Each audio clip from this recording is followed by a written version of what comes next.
If you are a youth leader or even a student leader, tonight we are dealing with a very important topic to help you with communication. In the past few weeks, I've been getting this question. I'll give it to you in just a minute. But right now, you need to text a friend, okay? Call somebody and say, hey, jump on right now. It's going to be over in 10 minutes, 11 minutes, right? So please join us because I'm so excited about the topic tonight. So welcome to Youthology Live. This is 12 minutes of learning on Sunday night. And tonight we are dealing with the topic, how to improve my youth communication, how to do better sermon planning, okay? How to put together messages to youth, okay? So it's the overall theme is a communication theme tonight, but I've been getting this question so much, especially from volunteers. I think you know my passion for volunteers and how many there are in youth leadership in our nation. Most statistics say that 8 out of 10, somewhere between 75 to 82% or so of youth ministries in America are run by volunteers. That's insane, right? And so if you're from like a medium-sized or larger church, that world maybe doesn't even make sense to you. So when I say 8 out of 10 youth ministries are run by volunteers, this communication topic tonight is really critical. I've been getting this in Colorado Springs last week and in Dayton, Ohio this weekend. I've been getting this question, hey, I need help on my sermon planning. Can you help me with sermon planning? So here's what we're gonna do. I'm gonna give you 4 real simple steps to better, efficient sermon planning. And in the 4th one, I'm gonna give you 5 points to a message, to a youth sermon, okay? So you'll see where I'm going. 4 preparation and planning principles to help you plan for youth communication. And then on the last one, you'll see I'm gonna do an outline and help you see how to put an outline together for your message. Now, I know this may not be like sexy and you're like all excited to hang on for the next 8 or 9 minutes, but don't miss this. And you know the format. If for some reason you are not able to catch this or you see somebody you want to tag, go to youthology.com, go to our blog, and I'll have the whole manuscript for today done early this week by Tuesday for sure. And then also at youtube.com/Jeff Grinnell. You can catch all of our episodes there. This is episode 26. So, okay, back to our topic for tonight. Hopefully you've called somebody and they're joining us. I see you coming in already. Thank you. So, number 1, how to improve efficiency in your sermon planning as a youth pastor. Put together a collaborative team. Don't do this alone. If you only do your sermon planning alone and you don't involve a collaborative team, other people in that, then your messages are going to be from your frame of mind. You're going to get stuck with your language. You're going to get stuck into your favorite scriptures and your slogans and phrases, right? So I want you to really work on broadening and putting around yourself this university of education. That's the collaborative team. I did it. I had junior high students, high school students, and adults on the collaborative team. Every fall, we would go set ourselves aside, look at the following year, put the themes together, and then as we did that, they would give me ideas for each of the themes. We tried to come up with 10 topics every year, knowing that we wouldn't have, youth group every Wednesday, and we'd go to different directions, throughout with guests and all that. So a collaborative team to help you in your planning. You assign some of them on that team responsibilities with illustrations, responsibilities with the text, etc. And I'll blog more on that too, so let me get to the second part. So number 1 was a collaborative team. Number 2, guests. You need to bring guest voices into your youth ministry.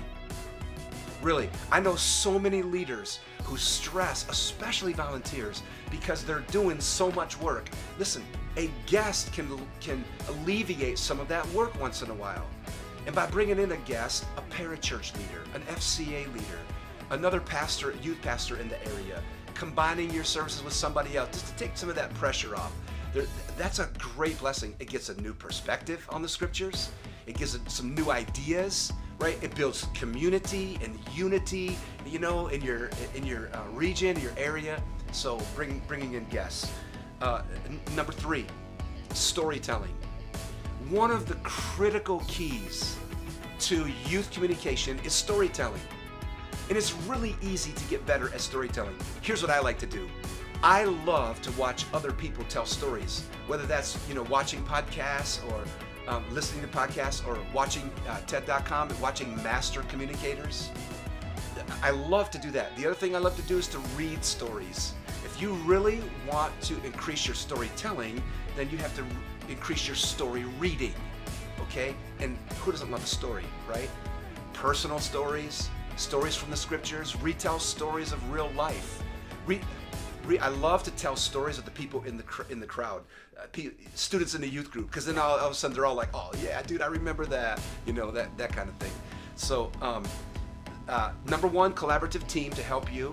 Number 2, guest speakers in the youth group. Number 3, storytelling, increasing your storytelling. And then finally, number 4, for youth communication, the 5 parts of a sermon. So let me go over those. These are the 5 things that you should have as you sit down to write a sermon every time, okay? It's really simple. Number 1, the intro. Number 2, the text. Number 3, the story or the illustrations. Number 4, the body or the content. And number 5, the conclusion. Okay, you see those? Let me go over those again. You have the intro, the text, the story or illustration, the body or the content of what you're doing, and then finally the conclusion. Let me break those down just a little bit here. Give me 30 seconds on each one of these, and then you can read later how to go deeper with these. The intro, you got to get them right away. You got to get them in 10 seconds. Okay? I know you can get them back. I get that. But it's nice to get them with your one phrase, key topic. The key phrase for that topic, you want that in all 5 of these. You want that in the intro, you want it in the text, the illustration, the story that you're telling. You want that key phrase in the body, in the content. You want the key phrase on your out. So that means you're going to be saying that five times, that key phrase, that key moment, that takeaway. It's the sticky point that you want them to, the 1-point sermon, right? The 1-point message. Every message should have 1 point. Now, it doesn't matter how many subpoints you have, but every message should have 1 point, especially with teenagers. So that's the intro. It gets them right away. A walk-up video would help with that, right? Some bumper videos. An interview. Begin your message, the intro, with an interview with a student, live on stage, you know, or however you do that. 2 is the text.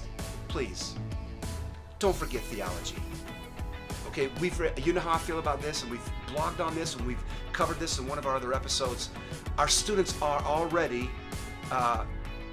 strong on meology and weak on theology.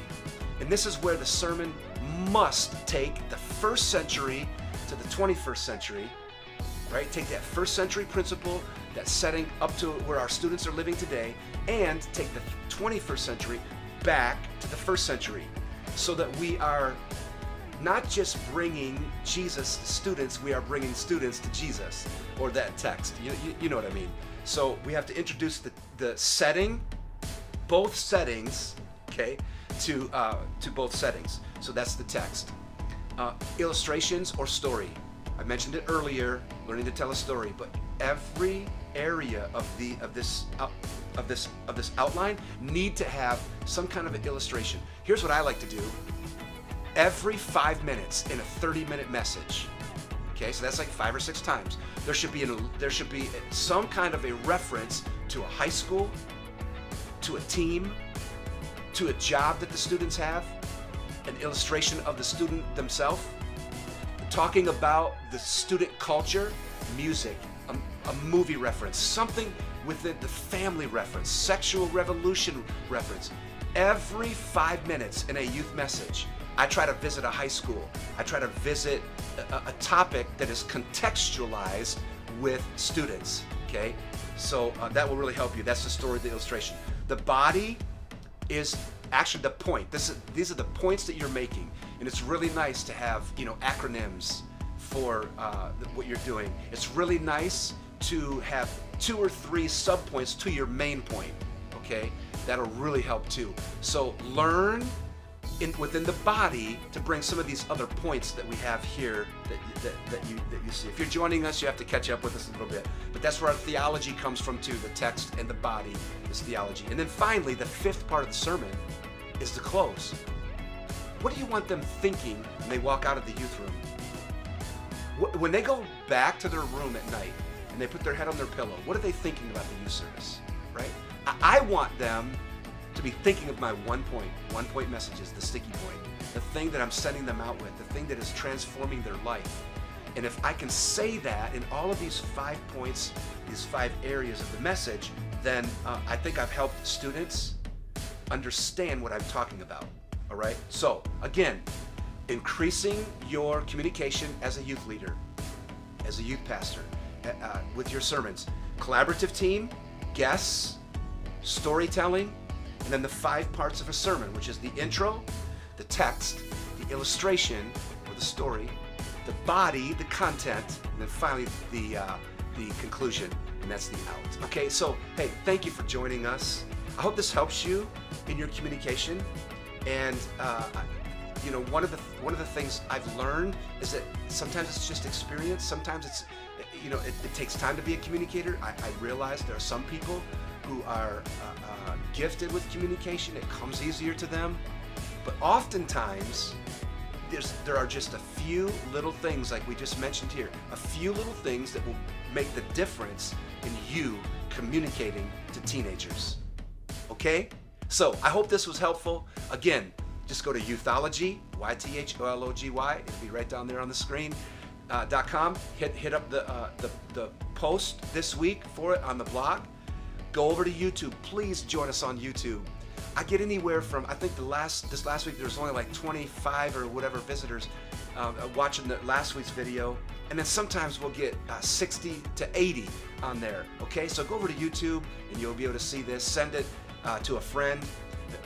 Watch this as a team, and then pull off the manuscript from the blog. You can use this with your teams. Okay. Thank you for joining us. This has been Youthology Live on Sunday night. 12 minutes of learning and how to communicate to teenagers better with better sermon planning. Okay? Hey, God bless you. Have a great week.